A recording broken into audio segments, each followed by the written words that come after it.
Hello again, Struck Co-op.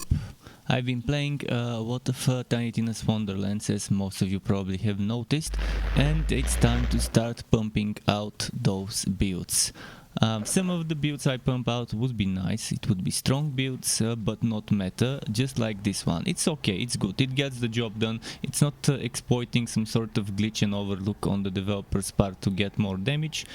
For build like that, tomorrow I can make one such for those who want something like that.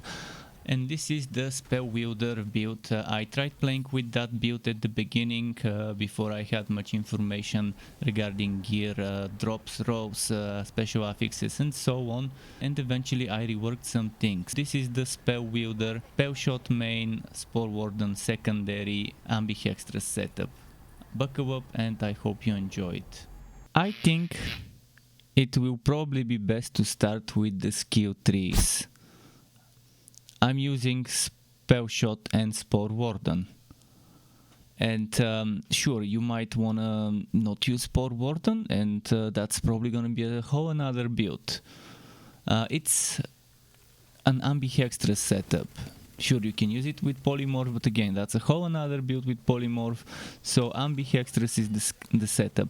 Why have I put this many points into Spore Warden? Well, because I love this magazine size and ammo regeneration. I love this medicinal mushroom, and might as well get some extra fire rate, because this fire rate also gives you movement speed, and it's better than the fire rate you get here, unless you have a lot of stacks here, and normally I would, but right now I couldn't get a good armor of the type that gives me extra spell weaving stacks, extra high threat count.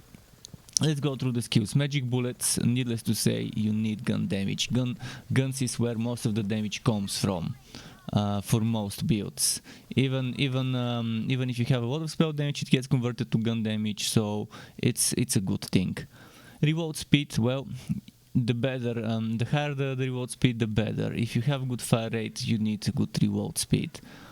Font of mana, needless to say, spell cooldown rate is nice, it's good, it helps build those spell weaving stacks. Action skill cooldown rate doesn't concern us. This one I like. Some people might wanna not put a point in there, and that's fine, you might wanna put that point elsewhere, such as here, for example. Or even here, if it lets you put it there. It should though.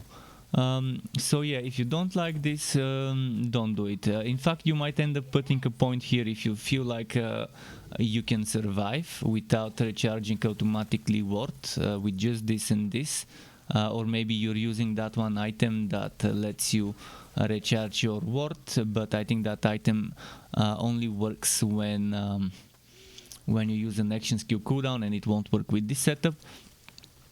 Needless to say, 1 point in high threat count, maxed imbued weapon, because I like it. I like getting our guns dealing bonus damage whenever we cast a spell of that element. This is an interesting and nice skill. Being able to reload after killing an enemy is pretty good. It keeps that momentum going when you do a lot of damage. One shot, one kill. I think it's a must-have.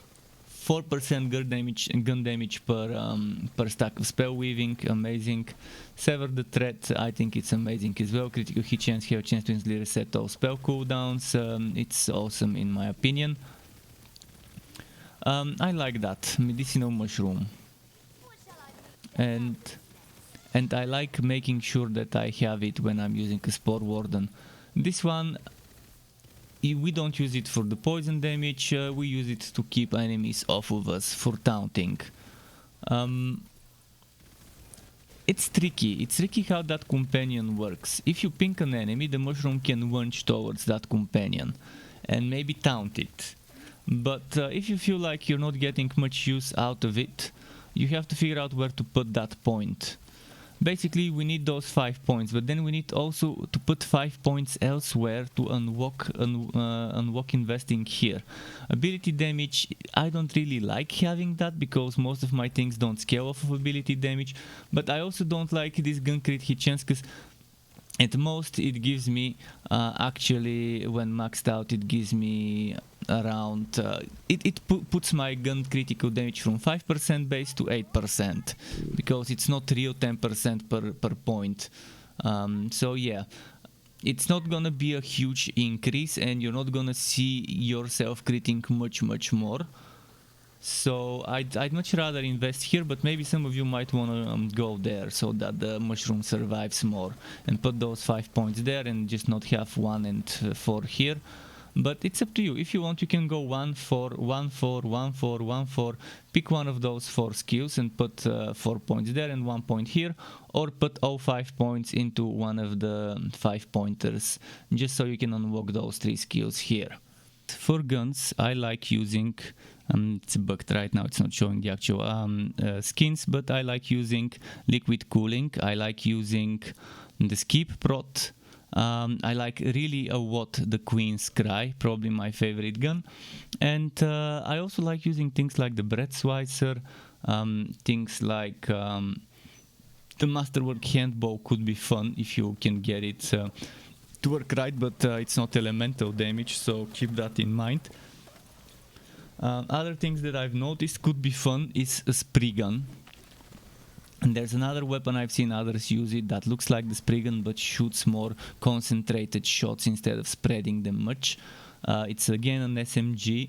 It looks exactly like the Spriggan. Other things that are good, I found the Rogue Imp fun, but it breaks pretty quickly. It builds the hit pretty quickly, and there's a lot of reloading. And sure, the bursts of this do a lot of damage. It by itself doesn't do that much, so not that great. But the portable sawmill, the sawmill is definitely a good weapon to try as well. For melee, I like the Goblin Pickaxe because of the increased movement speed, spell cooldown and action skill cooldown rate up to 5 stacks when picking up gold. Echo is also not a bad ability, but it puts you in danger, so it's up to you to risk or not using Echo. For Amulet, Sacrificial Skip, once every 30 seconds, if we fall below 50% HP, it summons a Sacrificial Skip. Pretty solid. For wards, I like Static Charge, and there's some of the runes, I think it was Master Rune, no, it was Rune of Growth or something like that. Pretty much anything above 7,500 ward. The higher the ward, the better, but this one I like because I can recharge my ward while sliding. And it also gives me HP and damage resistance to the last type of damage for 3 seconds, so it's not bad. For rings, there are 7 bases. Fingertip pulls, keep in mind my gear is far from perfectly rolled, far from getting all the right bases. In fact, I have the worst possible bases on my rings. Get anything that doesn't give you action skill cooldown. So there's fingertip pulls, finger ward, mood ring, silicone ring, thumb cuffs, shell casing, championship ring. This is what the shell casing looks like. So currently equipped gun is low on ammo, effects are increased.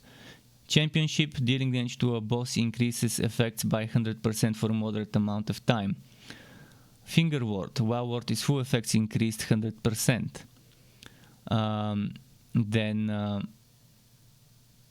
Did we show you silicone? Silicone, while health is above 50%, effects are increased.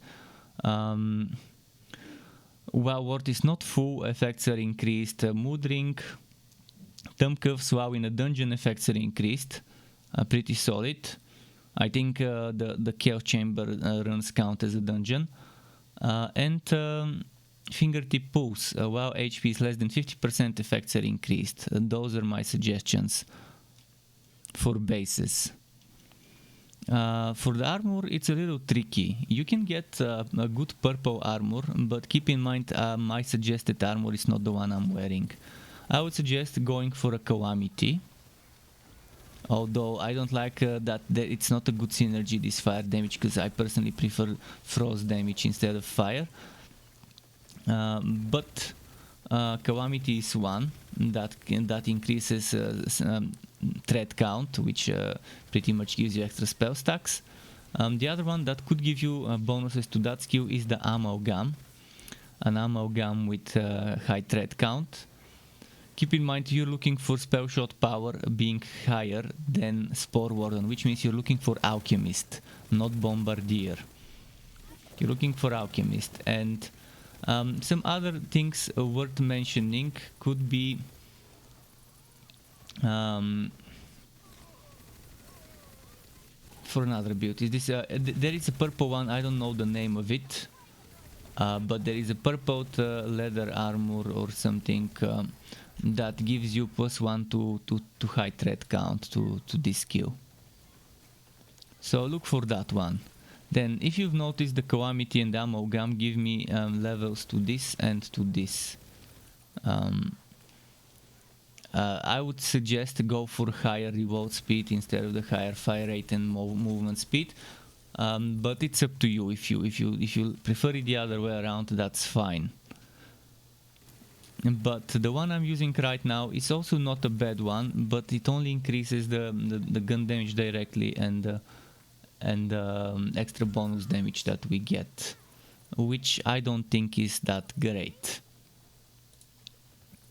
So yeah, Calamity and Amalgam probably are the best bases for this setup, or a purple one that gives you a high threat count. More about stats in a moment. As a spell, I like Twister, ideally one that uses the main damage of our weapons, which should be the same as the Buffmeister. Second spell, Buffmeister, of the same damage. If you're playing in a party and you want to be reviving people, replace the Buffmeister with a reviver with ideally 2 spell charges. Twister, ideally 2 spell charges as well. Other good instant cast spells. Simple cast spells, Glacial Cascade, but it's not good against flying enemies. Good simple cast as well is Ice Spike, but I don't really like it. Then the Calamity, interesting simple cast, although it could be a little bit eye cancer. There's a lot of effects going on the screen. Then there is the Eruption. Was it Eruption? Eruption, yes. And then there is another one, Sunder as well, and that's instant cast. Although Eruption is a repeating cast, keep that in mind. But yeah, I think I went through some of the spells I like to suggest for a build like that. You can even try using the Jelly, which could damage you and maybe your allies. I'm not sure about your allies. Then there's also a Marshmallow, which I haven't gotten for healing, and I think you can only get it from a specific enemy from a specific quest. But the Marshmallow is something, if you want to go support all-in, then Marshmallow and Reviver. I'm gonna show you how the Buffmeister works. First with a lightning gun on a Frost Buffmeister. You see now I do wall damage, let's say 2000 damage or so. And now if I use the Buffmeister, I will also do some frost damage on top of it. See, there's a little bit of frost damage added. Now, if I were to use this gun,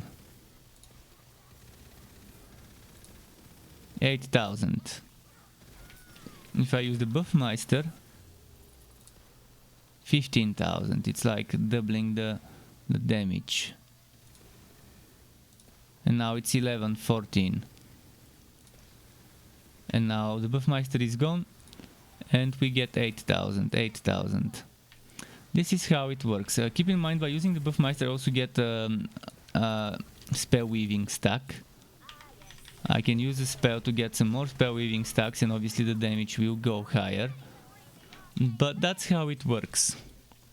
And it's currently broken that Magic Barrage pretty much buffs the Buffmeister with that 1100% damage, the concentrated Magic Barrage. It's very bad that the developers didn't think this through.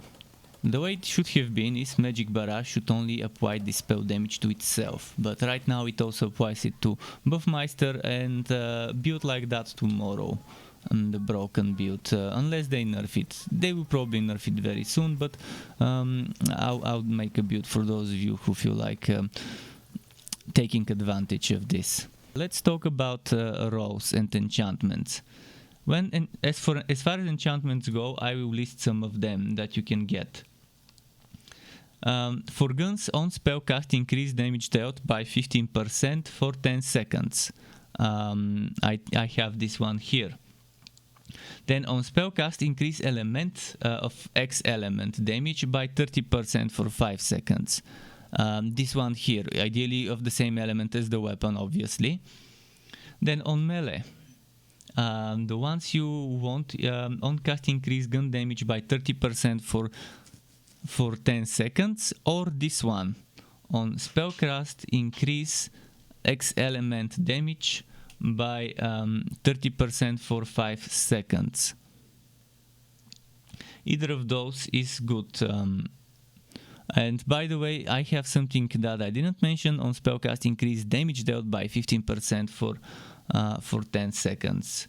So it's not gun damage, it's not X element damage, it's in general all types of damage, as long as it's on spellcast. Then for spells, there are enchantments such as on spellcast increase gun damage by 30% for 10 seconds. I'm not sure if I've got it somewhere here, but I probably do. Another enchantment that you might want on spells is on spellcast increase gun damage dealt by 15% for 10 seconds. And after casting a spell, your gun and melee attacks have a 30% critical hit chance for a short duration. It's another one that I don't really recommend, but it could be fun. And then for wards, this is one of them. On spellcast increase gun damage by 30% for 10 seconds. Then another one is on ward break, gain plus 40% gun critical damage for 10 seconds.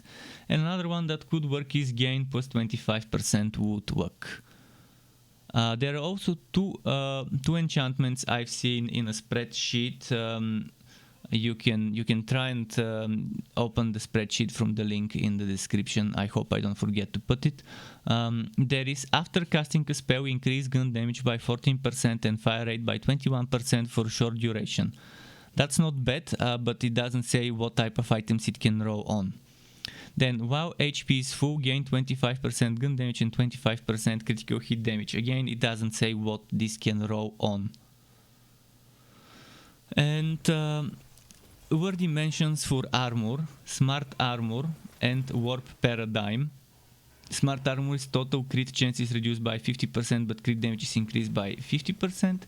Warp paradigm is spell and melee damage are increased by 50% of your increased ability damage, which can synergize interestingly well with affinity. And those are interesting bases, but they don't modify the skills we might want. Another word you mentioned for amulet is the harbinger. The harbinger would be interesting.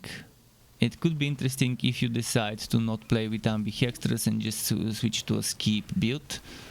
I wish that our spell here would count as an action skill and trigger certain things, but it doesn't. So there isn't much more synergies we can do. Apart from that, I think did I mention focused or magic? For the ring, make sure you get focused or magic. Stats to look out for over here, I would suggest things like revolt speed, things like all damage dealt must have that ideally. Shield capacity is not bad, although it should be ward capacity. Gun magazine size, revolt speed, fire rate, not bad. When it comes to rings, again, same things. Revolt speed of a certain weapon you're using, like for me it would be pistols. What else could be good? For example, you could enjoy things like magazine size for that same gun you're using. You could enjoy things like dark magic efficiency if you're using a dark magic spell and going for dark magic element weapons. But in general, try to get stats that suit your setup, that boost boost your magazine size or reload speed of the weapons you're using, things like that. On the shield, ideally as much shield as you can get, as it would be the best thing to look out for. On the armor, I would suggest going maybe for maximum ward capacity for gun damage and all damage dealt. Other things you could get is spell damage, which will get transferred into gun damage, or movement speed, or HP. Increased HP, not bad either. Those are some worthy mentions, but I think the stats I've got here are my 3 top preferred choices of stats. Because I like them. Although you could sacrifice the ward capacity for spell damage so that you get even more gun damage out of it. On guns, needless to say, try to get the best possible damage with the best possible crit damage and the least possible reload speed and the best possible fire rate. I don't know all the affixes and stuff, but yeah, I prioritize gun damage, reload speed, fire rate, and ideally some gun critical or gun critical damage or gun critical chance. In terms of mid ranks, I'm kind of disappointed by that system the way it is right now. You can't pump them all into the things you want. You have to go one by one. Archmage, Blade Master, Deadeye, Druid, Archmage, Blade Master, Deadeye, Druid, and so on. But prioritize the stats you want. From Archmage, obviously get the intelligence maxed out. And then if you're going for a frost damage build, go for frost. If you're going for fire, go for fire. And eventually maybe put everything else into spell damage or into status effect chance and then spell damage. If you don't need the spell critical damage and spell critical chance, then that's fine. Although my advice would be get everything maxed out and then after your level 400 start moving into the endless points. In terms of the strength, I would say obviously go for constitution first and strength, or strength and constitution, whichever you feel is more appropriate at the time. After that, dark magic damage. And from there on, I would say melee swing speed maybe first, and then the melee crits, and then the melee damage after level 400. In terms of Deadeye, I would say get the dex first, then I would say maybe reload and movement speed, whichever you think you need more, and magazine size. I went for magazine size and reload speed before movement speed. And then maybe get the rest and then start putting points into gun damage, or ignore those and just go straight for the gun damage. For Druid, I would go for wisdom and attunement first, I guess, but if you're using lightning damage, obviously go for that. If you need ability damage, try to get that first, or if you need the woodwork like I did, just go for it first. What I did is, I think I went for woodwork before even putting points into wisdom and attunement, and then I went for lightning damage, and then I went for those, if I'm not mistaken. And poison damage also is good if you obviously are using poison damage. I would level companion damage last before moving on to ability damage. And that's pretty much it for the mid ranks. I really hope we see a rework of that system, because it's just awful the way it is right now. It's very limiting, it's very boring, and there's pretty much barely any diversity coming from this, and eventually after level 400 everything will be maxed out and you will be putting points endlessly, which is one of the most boring and lazy designs ever. Keep in mind you can subscribe to my channel and hit the bell button to not miss out notifications for more Wooter and not so Wooter content like this one or others like builds and guides. There's also memberships on my channel, which is a monthly recurring payment that you can cancel at any time, which will grant you access to special perks like emotes or badges made by me, as well as the option to ask me one-on-one for tutorials on Discord about Photoshop, Premiere and After Effects, just the basics though. Thanks again for watching all the way until the end. Struck weapon. Till next time and goodbye.